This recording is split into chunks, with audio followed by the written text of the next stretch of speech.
Hi, I'm Satyendra, your IELTS trainer, and today we're going to start with question types of reading module. And the first one is matching the headings. This question type actually has given nightmares to students. The reason for that is, well, you will see by yourself, right? So the matching heading question type is most common one among with true or false not given. In this question type, what you get to see is a passage, like all reading question types we have discussed in the video before this. So you can watch the video if you have no idea what happens in IELTS reading. You gotta read a passage, and from that passage, which is full of paragraphs, of course, you have to understand information. You have to concise it, and you have to provide a title or heading for each paragraph. So let me just visually show you, try to show you visually. So we have here a single paragraph, one more, 3 and 4. Like this, these are on the different pages, and we have some headings. Now, what is the heading for this one? We don't know. They have given A, B, C, and D. And we have some headings, right? Your task is to match these headings with the paragraphs here. Like for example, this heading is matching this one. So I will call maybe this one as B, this one as C. I think you got my point, right? So the question will be, let's say number 12, 13, 14, and 15, which will be paragraph A, paragraph B, which is this one, which is the next one. So this is how the question of heading works. If I show you an example, it will be much better, right? So which is the next one. Now in this example, I couldn't fit too many paragraphs in one go because you have to read from the screen itself. So don't underestimate this, that this will be the same one you'll in the exam or similar one. In exam, you will get such paragraphs, which I'm showing here. This is a single paragraph here, okay? In exam, you might get almost 5 to 6 like these, and you have to, and there'll be a here A or B, and you'll be asked question, which is matching. Your task is to match paragraph A, which is the whole one, with any of these. So answer is just one of them. I hope you understand what I mean by that. Yeah, let me clear it up first for you. Okay, so your task, you understand now, right? That you have to match the heading from the right side to the passage on the left side. Okay, I'll give you not more than a 1.5 minute, right? I'll continue the video without saying anything, and you can solve it. Good luck.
Okay, I'm back.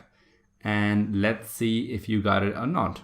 Yeah, the answer for this one is the last one, that is number 3. A proposal to take control away from the driver.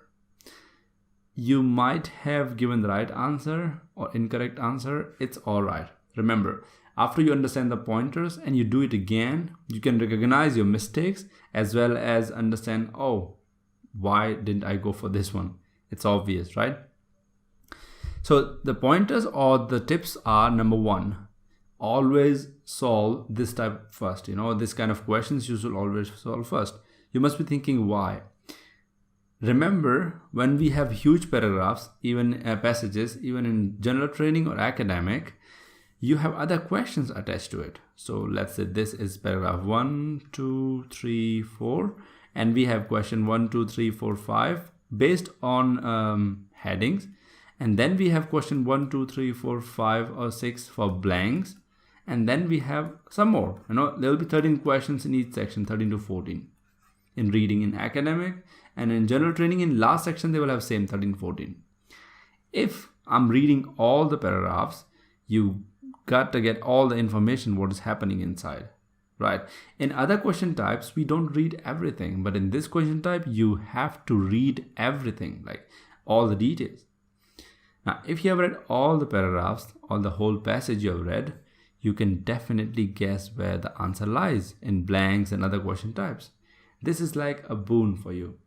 You don't have to read again. I hope you're understanding what I'm saying. So if you're getting this kind of paragraph question, a heading question, don't be scared. In fact, this is nice. They are nice to you if they include other question types. Okay.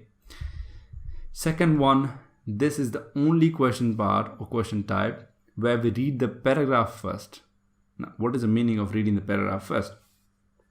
I have, let's say, 4 paragraphs to read from in the whole passage. And we have some questions like blanks. Now, if you look at blanks, I am definitely not going to read the paragraphs first because they don't make any sense. I'm wasting my time.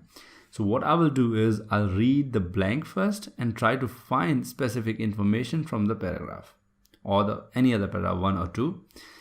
Appropriately, you'll find the answer. But in this type, think about it. If I read the options or the headings, I have to match how many paragraphs? 4. I match this one, it doesn't work. I match second one, it doesn't work. Maybe it does. Then, I go on like a counter. Then I go to the next one, next heading, and try to match with everyone. This is gonna, waste a lot of time of yours. If you read one single paragraph, how many headings do you have to read? These are like few words. Heading 1, 2, 3. Oh, this one connects. Next one. So always read the paragraph first, only in this kind of question. Please never read the paragraph first. I am not encouraging you to read the whole story. I'm encouraging you to read only certain other questions, just a question first and then paragraph. But in this one, please remember, paragraph first. I can't emphasize more, paragraph first. See, this is what I mean. This is an exception. It doesn't happen every day. In every question, we have almost 7 to 8 kind of question types. Total question types.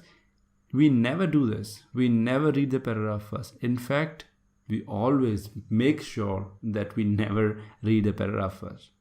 But here, we make sure we do that. You understand what my point is, right? I hope so. If not, please comment or ask in my email ID. Yeah. Moreover, we have to understand the theme of the paragraph. What I mean by theme of the paragraph is, you'll understand in a while, and I'm giving an example. Let's say I'm trying to write a paragraph about me or myself, right? And I say this sentence. I wake up at 6 in the morning and go for the gym at 6:30, right? Now, if I ask you, what is this paragraph about? Go ahead, you can start your guesses. Most of you will guess about my daily schedule because I started this way. So you'll talk about my daily routine maybe, or you'll talk about my schedule. So the paragraph is about this. See, what can happen is in the next sentence, I can add something in a way that you can't even guess that, right? What I mean is, I'm going to just talk about gym, and notice that I wake up at 6 in the morning and go for the gym at 6:30. I reach the gym at 7 and we have a small chit chat till 7:30 with my friend. After this, what I do is generally have some bench presses and then I have some push-ups. After that, following to this, and I keep going on and keep talking about gym, what exercises I do and all those stuff. So is it about my routine or schedule? Of course not. It's about the gym. It's about how much I love exercises, right? And how much I love doing it. So you might be thinking, oh, this sentence gave me all the information. No.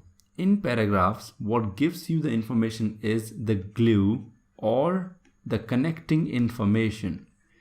Like for example, the first sentence talked about this. There was something called gym, but you thought of all other things. Then can I send the next paragraph sentence to you? Then what do you think is, okay, he wasn't talking about routine. He was talking about his gym. And next to that, again, gym. This is called the glue or connecting information. This provides you more, detailed description of the paragraph rather than just single sentence. Yes, this is called theme of the paragraph, right? Now, last one, headings. Headings are really important. What are the meaning of headings? See, what we do is we try to justify each word of the heading with the paragraph. We never do single word justification. So let me show you what we have done earlier. How different, let's see just a heading. We have written the solution here. How different countries have dealt with traffic congestion. We can't just look at countries or dealt or traffic congestion. We try to look at how different countries have dealt with traffic congestion. We just can't look at traffic congestion. Second one, the impact of driver behavior on traffic speed. So not just driver behavior, but where on traffic speed. You're understanding my point. When you're searching for this information, you cannot just look at one or two words. You have to read, you have to understand the other words which can create a difference in your answer. And last one, a proposal to take control away from the driver. Now, there are three things here in this kind of question. The first one is the proposal itself. For what? To take control away from the driver. So, a proposal that takes control away from the driver. Three different things. You can't just look into control away from driver. It has to be a proposal. Right. The last, I would say, which I have not mentioned here, but I would like to. These words might not be exactly there. That there is a control away. They have mentioned the word control away in the passage itself. You see, coincidentally, the proposal is mentioned here. Right. But they have never mentioned control away. They have never mentioned anything apart from that. Right. What I mean is they might change the wordings. They might paraphrase it. They might create their own language. Your task is to understand the language and then proceed. You have to read the whole thing. What they're testing here is how to concise information. Concise means shorten the information. The problem with this kind of thing is, what we generally do is we try to listen or try to read and try to get our own perspective of it rather than putting their point in first. I think I'm making sense in this. When you read it, try to explain it to yourself. What did you read? If you didn't, you might have two kinds of problems. First one could be you have language issue. That means you can't understand language. Second could be that you are really quick to judge things. You read something and you think of it, okay, I know the answer. This used to happen to me, when I was in 10th or 11th grade. I used to just read a little bit and then guess the answer. It really hindered me a lot in my score. It was a trouble for me. Don't do that, please. In 10th or 11th, we had a lot of tests and I understood in the test, small test, unit tests. But here, it's a lot on stake, okay? So I suggest you not to do it initially. In practice, of course, you can make these mistakes. Right. But in real tests, we cannot expect this. Because you have paid a lot. Second thing, there are a lot of hopes. Third, there's a lot of pressure. So this is where the practice comes in. There are many sources where you can get this, one we have described in the documents themselves. So there you can see, if you practice your way plus connect the methods we have provided here, pointers and stuff, together they will create a unique method for yourself and you can solve them. All right. And that's the end of the chapter. The tips and the tricks are actually something new which you might never thought, or you might have thought, but remember, more important is the practice. You gotta understand that without reading, without trying, without increasing the speed of reading, you cannot get to the point which you can imagine or which you can think of.